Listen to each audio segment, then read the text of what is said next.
To understand the various ways that medical science can assist reproduction, it is important to understand how the reproductive system functions in both sexes, because the cause of infertility often lies equally with both men and women.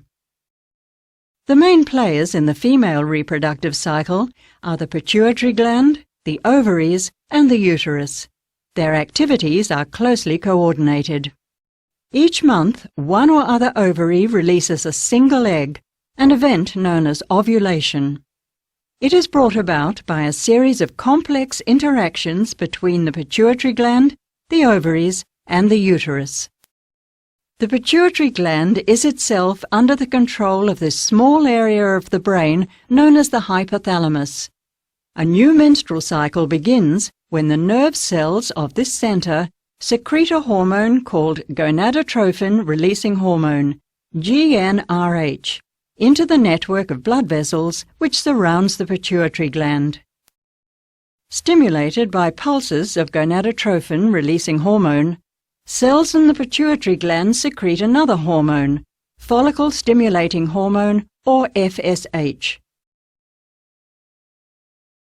FSH travels in the bloodstream, reaching the ovaries. There it stimulates the formation and growth of an ovarian follicle in one or other ovary. The follicle consists of an egg, a number of surrounding cells which secrete estrogen hormones, and fluid. FSH helps the egg to mature and prepares it for release. As the follicle matures, the hypothalamus increases secretion of GnRH. This in turn stimulates the pituitary to secrete a second hormone which acts on the ovary. This is luteinizing hormone, or LH.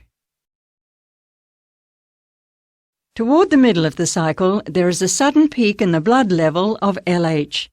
This acts as the trigger for ovulation. Within minutes of its release, the egg is guided by suction through the fringed opening of the outer end of the fallopian tube, starting it on a journey which will take 5 or 6 days as it passes down the tube and finally reaches the cavity of the uterus. Meanwhile, after the follicle ruptures, it is converted into this yellowish body known as the corpus luteum. Cells of the corpus luteum secrete the hormone progesterone, which brings about important changes in the lining of the uterus, preparing it for possible pregnancy. In fact, the lining of the uterus, known as the endometrium, undergoes changes in response to hormone levels during the cycle. In the first half of the cycle, known as the follicular phase, the developing follicle secretes increasing amounts of estrogen hormone, which encourages regeneration of the endometrium.